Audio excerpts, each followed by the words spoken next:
할렐루야. 우리 앞뒤절 함께 인사하실 때 하나님께서 여러분들을 뜨겁게 사랑하십니다. 서로 인사해 주겠습니다. 하나님께서 여러분들을 뜨겁게 사랑하십니다. 할렐루야. 하나님께서 여러분들을 뜨겁게 사랑하십니다. 자, 우리 함께 나누실 은혜 말씀은 로마서 5장 10절의 말씀입니다.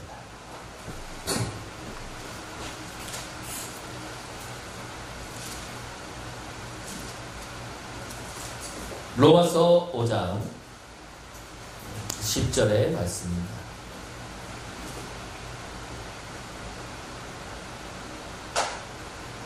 제가 가진 성경으로는 신약 245면에 있습니다.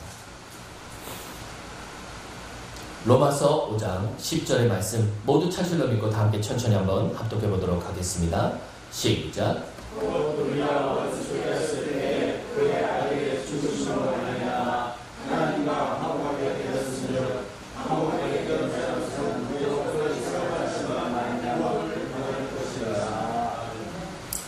자, 오늘은 이 본문의 말씀에 의지하여서 자기 자신으로부터의 구원이라는 제목으로 은혜의 말씀을 좀 나눠보도록 하겠습니다. 자, 여러분들은 어떠신가요? 지금 여러분들의 마음속에 떠오르는 예수님의 형상, 떠오르는 예수님에 대한 어떤 체험들은 어떤 것들이 있으십니까? 어떤 분들은 십자가에서 고난받으시는 예수님을 상상하시는 분들도 계시고, 또 어떤 분들은 잃어버린 한 마리의 양을 품고 계시는 따스한 주님을 상상하시는 분들도 계실 겁니다. 또 체험된 주님을 말하라면 고통 중에 나와 함께 계시던 피눈물을 흘리시던 주님을 떠올리시는 분들도 계실 것이고, 찬양 중에 임재하셔서 우리의 마음을 기쁘게 하시는 그런 주님을 떠올리는 분들도 계실 겁니다. 그런데 여러분 누가복음 24장 하는 것이죠.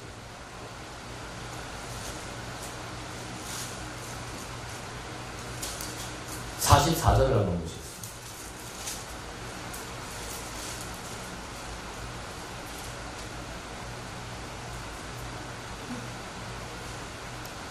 자, 한번 합독해 보겠습니다. 시작. 또 이르시되 내가 너희와 함께 있을 때 너희에게 말한바 곧 모세의 율법과 선지자의 글과 시편의 나를 가르쳐 그렇게 모든 것이 이루어져야 하리라. 그 말이 지켜지라.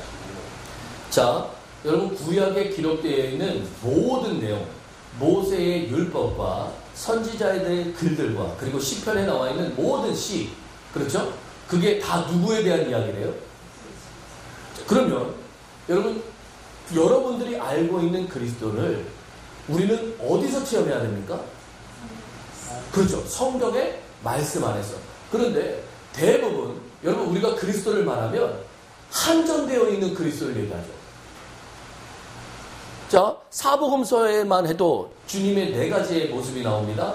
왕으로 오시는 그리스도, 그리고 종으로서 오시는 그리스도, 사람으로 오신 우리의 모습으로 오셔서 우리의 모든 삶을 체휼하시는 사람으로 오시는 그리스도, 그리고 전능자로 오시는 요한복음의 그리스도를 볼 수 있어요. 그러면 자, 우리가 이렇게 4가지 모습만 봐도 주님을 다양하게 체험했다 이렇게 얘기하시는 분들이 계시는데, 실상은 성경 안에 주님 총 성경이 도대체 몇 권입니까? 66권이죠. 그리고 그 안에 모든 내용이 다 누구를 얘기하고 있대요? 예수 그리스도를 이야기하고 있대요.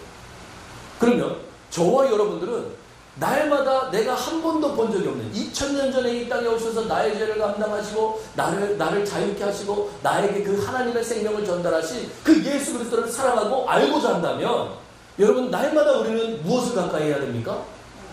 말씀을 가까이 하셔야 돼요. 그리고 그 다양한 주님을 어디서 만날 수 있는 능력이 있으셔야 됩니까?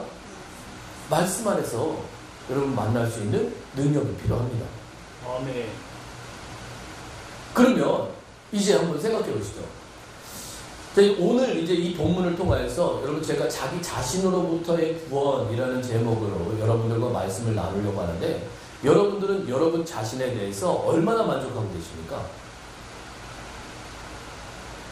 자, 우리는 마땅히 누구의 형상을 따라 만들어주셨나요? 하나님의 형상을 따라 만들어주셨죠. 그럼 마땅히 누구의 형상을 표현하고 살아야 됩니까? 그렇죠. 하나님의 형상을 표현하고 사셔야 돼요. 자, 그러면 여러분들이 내가 체험한 그 예수 그리스도만을 딱 얹어놓고 나와 그 예수 그리스도를 비교했을 때 여러분 그 이격이 크다면, 실제가 없다면 여러분 우리는 여전히 부족한 뭔가를 느끼셔야 되겠죠. 모자른 나 자신을 보셔야 되겠죠.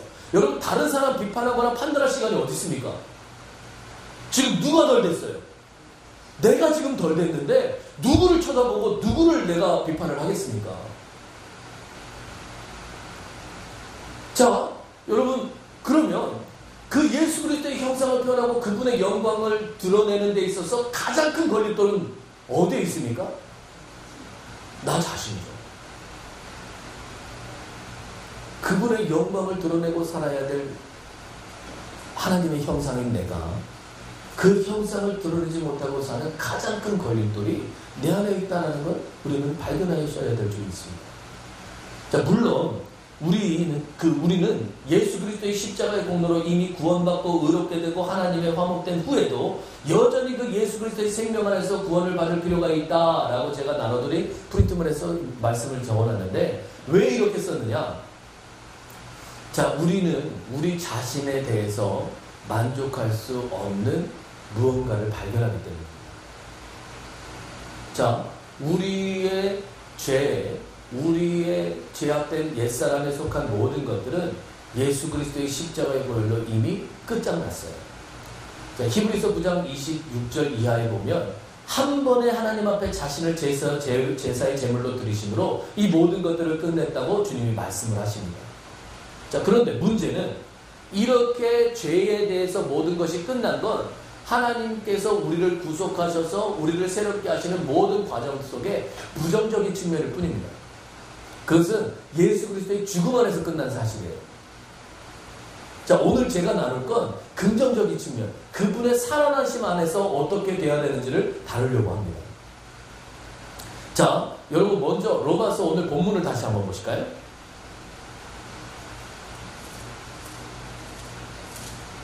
자, 여기 보면 주님 이런 말씀을 하십니다.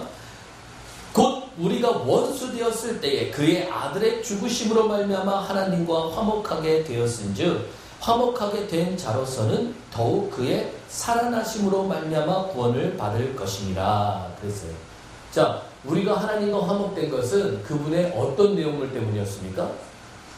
죽으심 때문에. 그렇죠? 자, 하나님과 화목하신 건 그분의 죽으심이에요. 자, 여러분 제가 여러 번 이 부분에 대해서도 설명을 드렸습니다. 누군가가 내가 뭔가를 잘못한 것 때문에 화가 나 있으면 여러분 어떻게 하셔야 됩니까? 사과를 하셔야죠. 그에 상응한 사과를 하셔야 됩니다. 그 상대방이 그 사과를 받아주지 않는다면 이것은 화목의 성립이 될 수가 없는 것이죠. 그런데 자, 하나님과 우리가 그 모든 죄악 가운데서 하나님을 진노하게 했던 우리가 하나님과 화목될 수 있었던 건 그 하나님의 진노를 잔잔하게 하시는 그 예수 그리스도의 들이심이 있었던 거예요. 하나님의 심판을 잔잔하게 하시는 그 예수 그리스도의 들이심이 있었던 겁니다. 그리고 이 모든 과정들도 누가 다 계획하신 것이었습니까? 하나님이. 그래서 여러분 하나님을 모르는 사람들은 이 하나님의 진노의 심판에 대해서 하나님이 화가 나셨다 이렇게 표현을 하지만 사실은 더 적절한 표현은 하나님이 화가 나신 것이 아니고 용서하시기를 작정하신 거예요. 그렇죠? 만약에 하나님께서 이 용서를 작정하시지 않았다면 예수 그리스도를 이 땅에 보내실 필요가 없었기 때문입니다. 자, 그런데 하나님께서 이루신 이 모든 사실의 실제가 여러분 여전히 우리 밖에 있다는 것입니다. 우리의 모든 삶 가운데 실제화되어져 가는 과정이 필요하고 여러분 거룩을 덧입는 은혜가 필요한데 그 거룩함과 은혜가 아직은 우리와 먼 상태에 있다는 것. 제가 오늘 이제 부끄러운 간증을 하나를 하도록 하겠습니다. 지금 지난 한 주간 엄청나게 빽빽한 일정을 이제 계속 지내면서 여러 가지 이제 그 홈워크들이 있어요. 지금 제가 하고 있는 그 CBUP라는 과정, 그 IM에서 그 선교회에서 하는 모든 학교들을 할 슈퍼바이저나 그곳에서 함께 디렉터로 활동할 어떤 모든 사람들은 이 CBUP라는 그 과정을 함께 하도록 해놨습니다. 그래서 학교와 교회와 가정이 같은 목소리를 내야 된다는 것이죠. 처치 빌더 프로젝트라고 해서 교회를 바르게 세울 수 있는 어떤 신학적인 그리고 어떤 말씀의 기초적인 부분들을 함께 나누는 그런 부분들입니다. 그런데 이제 일주일마다 책을 읽고 또 매일 강의를 쓰고 또 시간 바이더를 책정하고 막 이렇게 하는 게 사실은 버릇이 안 돼 있기 때문에 힘들었어요. 그런데 이제 뭐 이렇게 외부로 돌아다니는 일정이 계속 있다 보니까 그게 자꾸 이제 밀려요. 책을 한 권을 일주일에 한 권씩 읽어야 되는데 이게 글씨도 너무 작고 그래서 제가 이제 책을 읽는 게 너무 힘든 거예요. 그래서 그 어제 제가 이제 토요일 날 그 예식장에 갈 시간을 놔두고 앞전에 아주 급한 마음으로 책을 한 권 끝내야 되겠다는 마음을 갖고 아침 일찍부터 계속 제 방에 앉아서 전전긍긍을 하고 있었습니다. 그런데 이제 한 챕터를 거의 끝날 때쯤 저희 사모가 오셔서 식사하세요 이렇게 말을 했어요. 그래서 제가 얼른 나가서 빨리 먹고 다시 끝내야지 하고 나가보니까 밥이 아직 안 왔어요. 그러니까 이제 반찬은 놔져 있는 상태인데 밥이 아직 들어온 거죠. 그래서 제가 그걸 딱 보고 다시 들어가서 빨리 이걸 끝내고 가서 먹어야지 하고 이제 들어가서 마저 그 챕터를 끝내고 있었습니다. 끝내고 나가보니까 저희 아내와 저희 딸이 이미 식사를 시작했어요. 그래서 저도 모르게 앉아가지고 그냥 밥을 먹었습니다. 이제 그래서 같이 이제 식사를 딱 마치고 끝났는데 저희 딸이 냉장고 문을 자꾸 막 이렇게 흔들다가 갑자기 저를 딱 보더니 아빠 아까 기도했어? 그래요. 지금 저희는 저희 딸을 항상 모든 이제 어떤 행동을 하거나 식사를 할 때 기도 훈련을 하고 있습니다. 그런데 저희 딸이 냉장고 문을 딱 붙잡고 이렇게 막 흔들면서 저한테 아빠 아까 근데 기도했어? 이렇게 말을 해요. 그래서 제가 말은 솔직하게 아니 아빠가 못했네 이렇게 말을 하고 싶은데 이미 입이 아빠 기도했어 이렇게 말을 하는 거예요.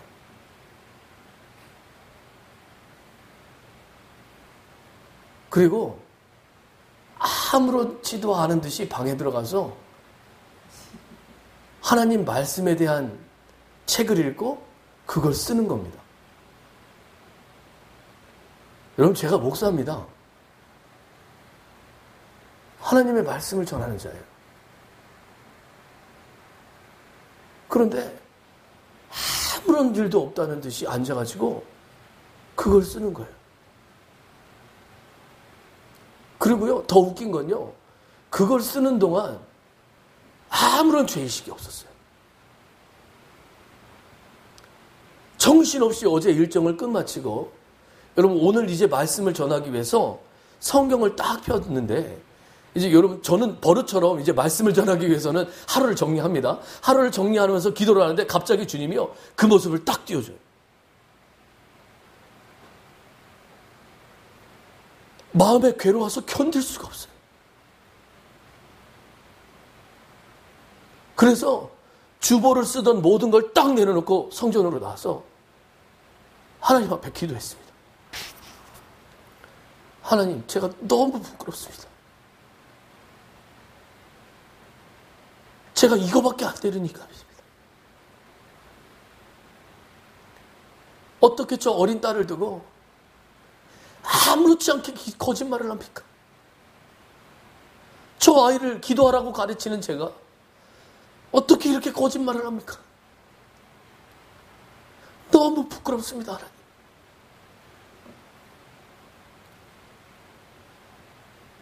그렇게 기도하고 저 유아실에서 자고 있는 저희 딸 옆에 가서 손을 붙잡으려고 하는데 손을 못 붙잡겠어요. 사과하는 기도를 하려고 손을 뻗고 싶은데 손을 뻗을 수가 없어요. 그래서 차마 손을 얹고 기도하지 못하고 그 자리에서 한참을 앉아서 주님과 함께 기도를 했습니다. 주님, 주님의 구원이 필요합니다. 저는 매 시간, 매분, 매초가 그리스도의 생명이 필요합니다.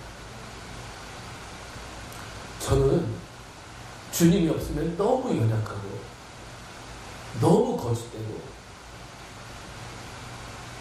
너무 추악합니다. 이 순간 나를 그리스도의 생명 안에서 건져주시기를 원합니다. 그렇게 기도했습니다. 아침에 저희 딸이 제가 이제 컴퓨터 앞에서 뭔가를 뽑으려고 준비하고 있는데 자던 말고 막 웃어요. 그래서 저희 아내하고 깜짝 놀라서 이렇게 보니까 정말 소리 내서 웃어요. 하하 이렇게 눈은 감고 있는데 막 하하 막 이렇게 웃어요. 그래서 제가 한슬아 왜 그래? 그랬더니 꿈을 꿨대요. 꿈을 꿨대요. 이게 오빠가 얼굴에 뭐를 묻히고 막 돌아다니는 꿈을 꿨대요. 그래서 지금 저희 딸은 계속 오빠가 보고 싶다고 노래를 합니다. 그래서 저희 딸을 제 무릎에 앉혀놓고 사과했어요. 한슬아, 아빠가 한슬이한테 사과할 일이 있어. 눈을 동그랗게 뜨고 쳐다봐요. 어저께 사실은 한슬이가 아빠한테 식사하기 전에 기도했냐고 물었잖아. 그랬더니 그렇대요. 그래서 아빠가 식사하기 전에 기도했다고 말했잖아. 그렇대요. 그리고 저희 딸이 제가 식사하기 전에 기도했다고 말을 하니까 저희 딸이 뭐라 그랬냐면 아이 난 또 안 한 줄 알았네 이랬거든요. 근데 아빠 사실은 기도 안 했어. 아빠가 거짓말했어. 아빠가 한슬이한테 너무 부끄러워. 정말 미안해. 아빠를 용서해 주겠니? 하고 물었어요. 그랬더니 저희 딸이요 괜찮다는 듯이 제 볼을 만지면서 용서해 주겠대요.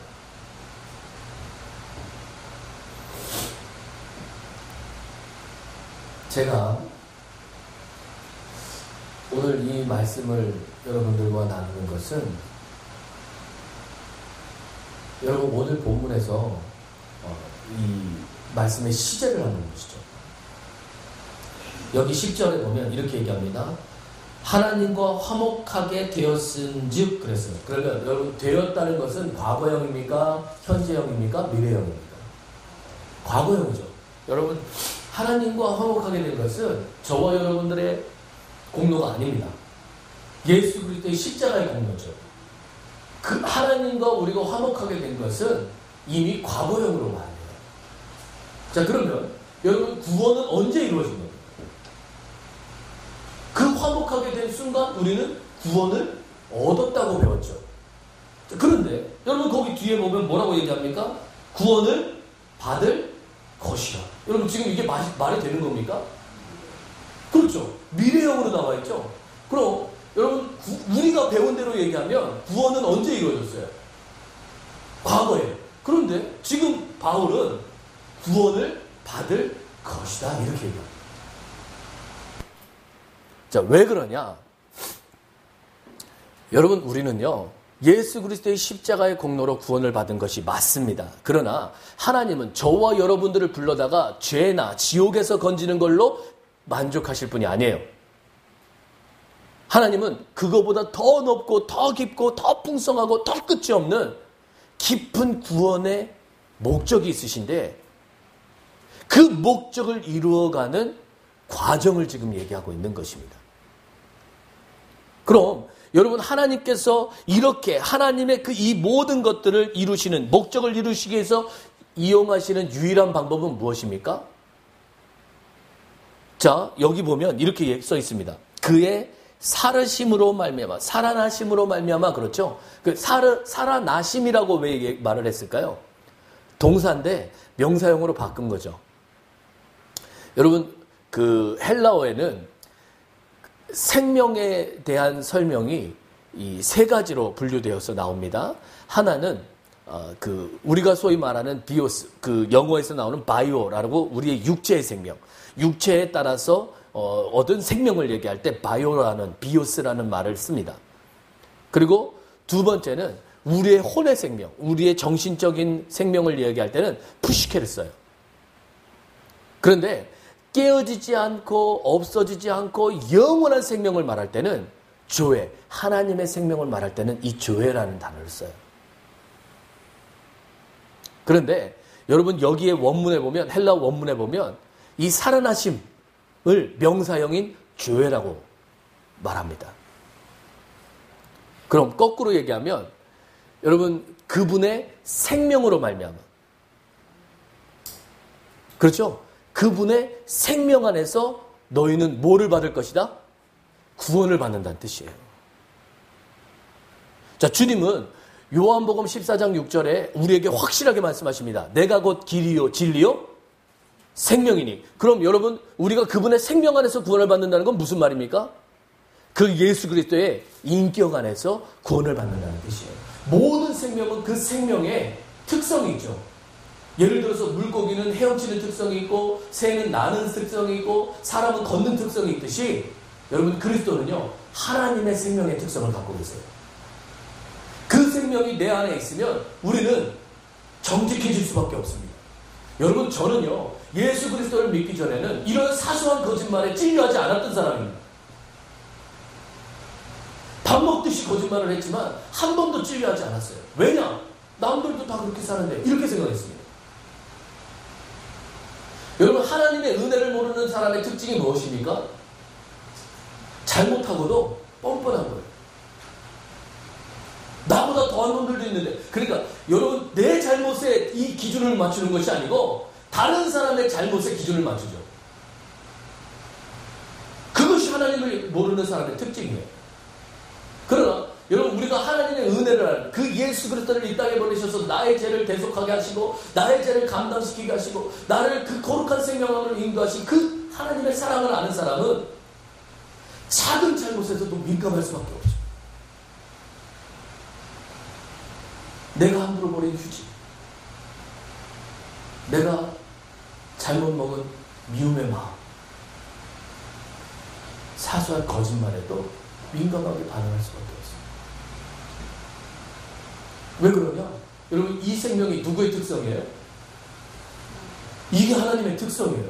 그러니까 여러분, 이 생명이 안에 있으면 삶이 바뀔 수밖에 없습니다. 자, 그런데 여러분, 우리의 문제가 무엇입니까? 자, 아까도 우리가 누가복음 그 24장 44절에 모든 모세의 율법과 선지자의 글과 그리고 시편에 나온 모든 내용들이 나를 예표한다고 말씀하셨는데, 그럼 율법도 누구의 성품입니까? 그리스도의. 그런데 여러분, 우리의 잘못이 어디 있느냐? 종교적인 행위로 누구를 흉내내려고 하냐면 그리스도를 흉내내려고 하십니다. 다만 그분의 생명 안에서 그분의 생명을 인정하고 나의 생명을 부인하고 그분의 생명을 받는 것, 그분의 죽으심으로 말미암아 화목되었기 때문에 하나님과 저와 여러분들은 예수 그리스도의 공로로 화목된 것입니다. 나의 열심으로 하나님과 화목되신 것이 아니에요. 내가 거룩하기 때문에 하나님과 화목된 것이 아닙니다. 우리가 똑바로 살아서 하나님과 화목된 것이 아니에요. 예수 그리스도께서 우리의 모든 죄를 감당하셨기 때문에 저와 여러분들은 화목되셨는 줄 믿습니다. 그 믿음 안에서 그 공로를 인정하는 사람이라면 우리는 날마다 그 율법을 종교적으로 지키려고 하거나 몸부림치려고 하는 그런 사람들이 아니라 다만 그 예수 그리스도의 공로를 인정하고 그 예수 그리스도의 생명 안에서 그분의 인격 안에서 그분의 이끄심을 따라갈 줄 아는 순종의 예배자들이 될 줄 믿습니다. 저는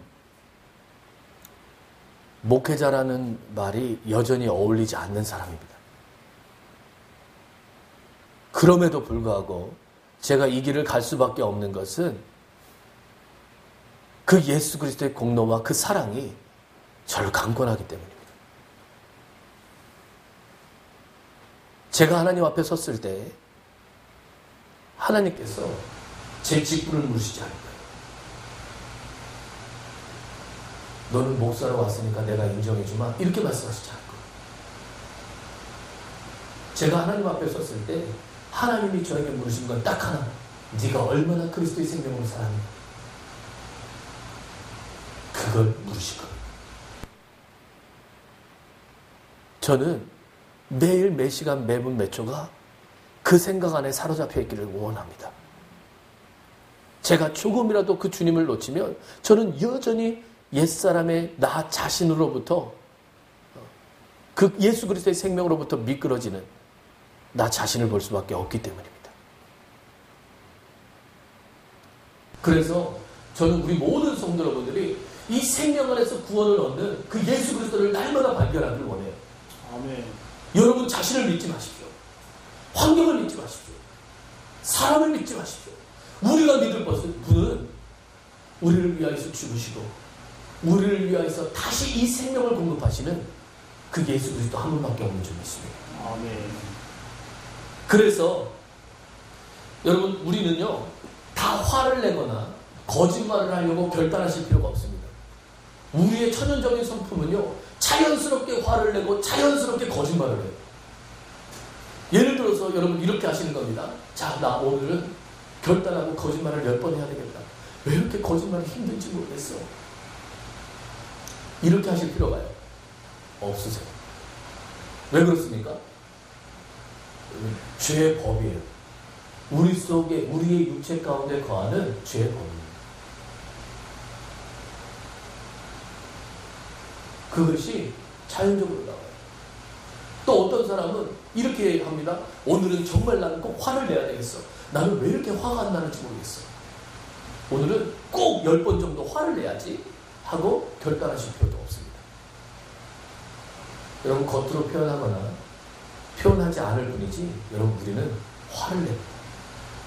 분노해요. 성경은 뭐라고 말씀하셨습니까? 미워만 해도 살인이라고 하셨어요. 자, 그러면 여러분 우리가 제가 이런 표현 자주 씁니다. 여러분 소위 이 세상에서 누구를 죽여놓고도 미안한 걸 모르는 사람을 우리가 뭐라고 얘기합니까? 그렇죠. 사이코패스라고 하죠. 쉽게 말하면 미안한 감정이 이 정신세계가 그냥 패스되는 거예요. 우리는 감정이라는 게 있지 않습니까? 내가 뭔가를 잘못하면 괴로워하고 힘들어하고 이렇게 해야 정상이지 않습니까? 그런데 걸리는 게 없는 거예요. 여러분 천국의 기준은 미워만 해도 뭐래요? 살인이래요. 자, 많은 크리스찬들이 하늘에 올라가기를 원합니다. 막상 우리가 변하지 않은 이 상태로 하늘에 딱 올라갔다고 한번 생각해 보시죠. 여러분 천국의 기준으로 보면 우리는 다 사이코패스들이에요. 남을 죽여놓고도 미안한지를 모릅니다. 만일 우리가 이렇게 변하지 않은 상태로 천국에 가서 우리 서로를 바라본다면 우리는 실망할 수밖에 없을 것입니다. 왜? 하나님의 영광과 너무 먼 여러분 자신을 보시기 때문에. 그러나 바울은 너희가 만일 그 예수 그리스도의 죽으심으로 하나님과 화목되었다면 그 예수 그리스도의 생명 안에서 구원을 받을 것이라고.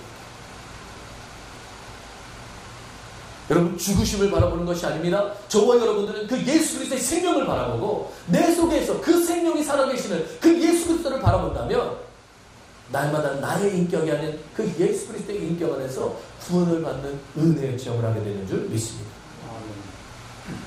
제가 딸에게 사과하면서 하나님께 참 감사했어요. 왜냐하면 저는 이전에 사과라는 걸 몰랐던 사람입니다. 제 잘못을 덮기에 급급했던 사람이었고, 누군가가 내 잘못을 드러낸다면 오히려 그것을 화를 냈던 사람이에요. 그러나 긍휼이 많으신 하나님께서 저를 불쌍히 여기시고 그 예수 그리스도의 생명으로 저를 새롭게 하셔서 잘못을 인정할 수 있는 사람이에요. 그리고 그것 때문에 더 그리스도를 찾는 사람으로 저를 새롭게 하시면 너무나도 감사드립니다. 만일 우리가 이 은혜 가운데 산다면 이 풍성한 은혜가 날마다 우리의 마음을 기쁘게 하실 줄 믿습니다. 에베소서 4장 18절 넘어보실까요?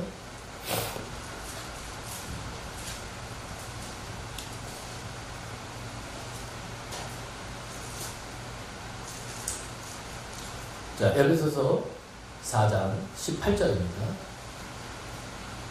자, 한번 합독해 보겠습니다. 시작.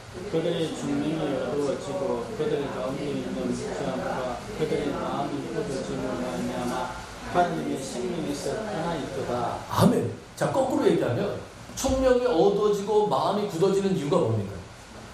어디에서 떠나 있었어요? 하나님의 생명에서 떠나 있으셔서. 그러니까 사람들이 예수를 믿지만 왜 그렇게 미련한 짓을 하고, 왜 그렇게 독한 짓을 하고, 왜 그렇게 하나님이 기뻐하시지 않는 자리에 머무느냐? 이유는 딱 하나입니다. 어디에서 떠나 있었어요? 하나님의 생명에서. 여러분, 율법은 그리스도의 성품이 맞지만 그것은 우리가 지킬 수 있는 것이 아니고 그리스도의 생명을 살면 자연적으로 지켜집니다. 그래서 로마서 8장 2절에 뭐라고 얘기합니까? 그 죄와 사망의 법에서 생명의 성령의 법이 저와 여러분들을 해방하여. 생명의 성령의 성령님은 어떤 룰을 갖고 계십니까? 생명의 룰을 갖고 계십니다. 여러분, 날마다 그분을 인정하고 그분을 주인으로 모시고 날마다 그분을 바라보는 믿음 안에서 사신다면 여러분들은 죄악 가운데 있는 여러분 자신을 이기는 그리스도를 발견하게 되실 줄 믿습니다. 아멘. 여러분, 우리가 이런 예를 한번 또 들어보겠습니다. 만약에 너무 오랫동안 식사를 못해서 얼굴이 창백한 어떤 한 자매님이 계시다고 한번 생각해 보시죠. 그래서 얼굴이 너무 창백해서 이분이 겉에 화장을 해요. 예쁘게 화장을 해서 눈에 이 시꺼먼 부분들도 하얗게 바꾸고 쭈글쭈글했던 주름도 이 화장품으로 덮고, 그래서 예쁘게 꾸몄다고 생각해 봅시다. 그러나 여러분, 이 예쁜 얼굴의 변화는 이분의 변화가 아니죠. 그렇죠? 여러분, 성경은 로마서 12장 2절에 너희는 마음을 새롭게 하여 변화를 받아 하거든요.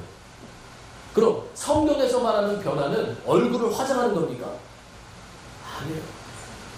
여러분, 먹은 게 없어서 얼굴이 창백하다면 어떻게 해야 됩니까? 먹어야 됩니다. 그 속을 채워야 돼요. 그것이 채워지지 않는 한 그 사람은 화장품을 지우면 똑같은 얼굴로 바뀔 거예요. 자, 제가 무슨 말씀을 드리고 싶으냐? 여러분, 우리가 거룩한 척하면서 사실 수는 있어요. 그러나 여지없이 문제가 오고 여러분들의 자신이 드러날 수 있는 급박한 환경이 온다면 여러분, 그 예수 그리스도가 우리 안에서 튀어나오지 않을 겁니다. 그러나 날마다 우리가 이 생명 안에서 구원을 얻고 그 예수 그리스도의 공급을 받고 그분 안에서 사는 그 은혜를 여러분들이 지금도 체험하고 계신다면 여러분들은 그 창백한 얼굴에서 더 이상 머무실 필요가 없습니다. 왜냐?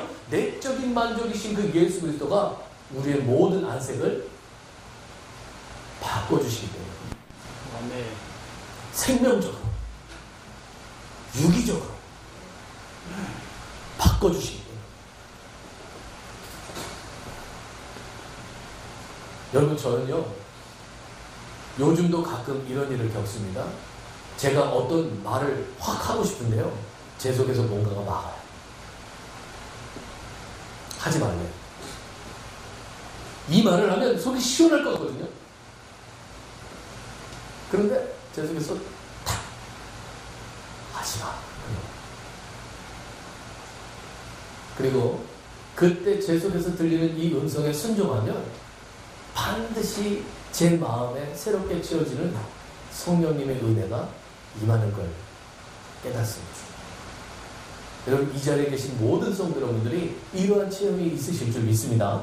자, 여러분, 이런 모든 체험들이 어디서 오는 구원이에요? 생명으로 말미암아 오는 구원이에요. 여러분, 아주 유창한 것이 아닙니다. 거대한 것이 아닙니다. 여러분, 이 작은 생명 안에서의 구원들이 모이고 모여 우리는 내면 깊은 곳에서 내적인 변화를 체험하는 은혜의 사람들이 되실 줄 믿습니다. 아멘. 한 구절 더 보시죠. 요한복음 17장 3절입니다.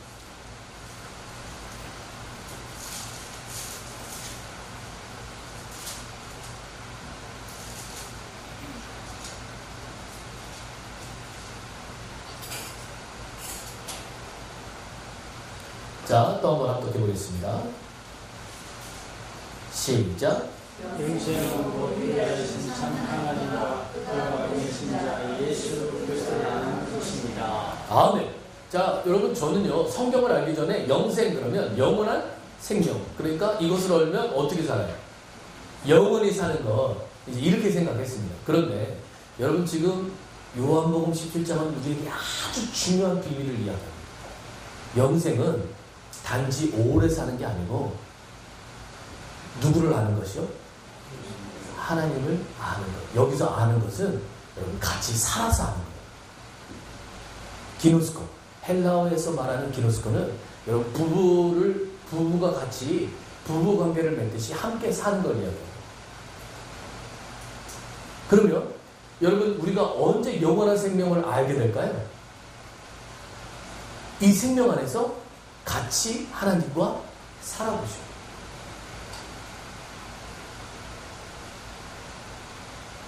많은 사람들은 죽어서 영원한 세계를 이야기합니다.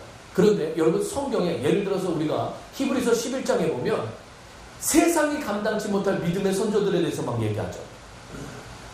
여러분, 이사야는요, 순교할 때 어떻게 죽냐면요, 허리를 톱으로 킵니다.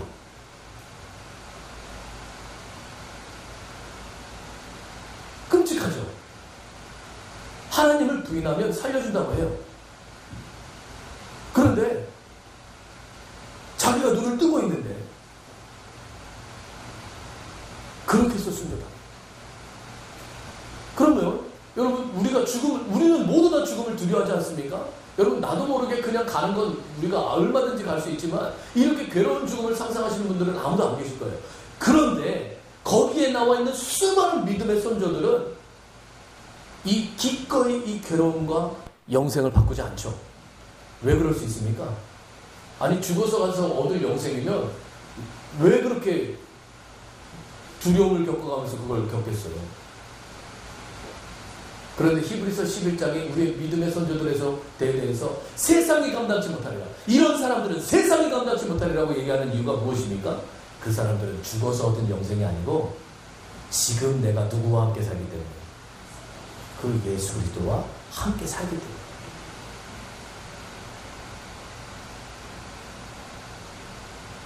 여러분도 이 주님을 느끼실 줄 믿습니다. 아멘. 여러분, 이 주님이 나를 사로잡으면 죽음이 아니라 무엇도 우리를 두렵게 할 수 없습니다. 세상의 어떤 것도 우리를 넘어지 못하죠. 이 은혜 가운데서 사는 사람을 뭐라고 얘기합니까? 그리스도입니다. 저와 여러분들은 이 영광의 호칭이 붙은 하나님의 자녀임을 날마다 기억하고, 여러분, 우리 자기의 자신으로부터의 구원을 날마다 이룰 줄 아는 기어보복된 은혜가 넘치시기를 예수님으로 치료됩니다. 기도하시겠습니다. 할렐루야. 사랑이 많으시고 긍휼이 많으신 하나님, 영원히 죽을 수밖에 없었던 우리들을 거룩한 예수 그리스도의 이름으로 거주시고 하나님의 아들로 하나님의 형상으로 만들어 가시는 그 주님을 찬양합니다. 우리의 모든 삶 가운데 그 예수 그리스도의 생명으로 말미암아 건지심을 받는 경험된 체험이 넘쳐나게 하여 주시어서 성경 66권에 나와 있는 그 예수 그리스도의 비밀 안에 모든 것이 먹어지고 누려지는 저와 우리 모든 성도님들 될 수 있도록 축복하시고 인도하여 주시옵소서. 우리의 모든 연약하면서 새롭게 하시고 우리의 모든 부족하면서 채우시며 우리의 모든 풍성하심으로 바꾸시는 주님을 찬양합니다. 날마다 체험된 예수 그리스도가 우리의 입술에서 간증되게 하여 주시옵시고 거룩하신 그 예수 그리스도만을 높이는 우리의 삶이 될 수 있도록 인도하여 주시옵소서. 이 모든 말씀 살으셔서 역사하시는 우리 구주 예수 그리스도를 받들어 감사하며 기도드렸사옵나이다. 아멘. 다 함께 우리 찬송가 310장 찬양 드리며 주님 앞에 기도하는 시간 갖도록 하겠습니다.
내가 믿고 또 의지하는 내 모든 형편 아시는 주님 늘 보호해 주실 것을 나는 확실히 아네.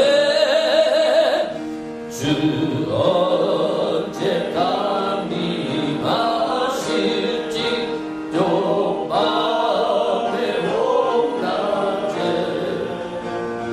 또 주님 만날 그것도 난 알 수 없도다네.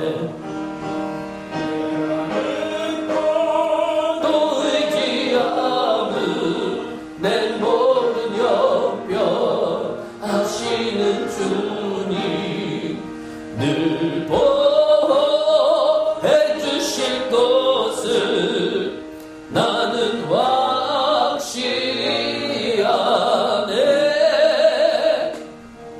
우리 주여 상창하시면서 말씀을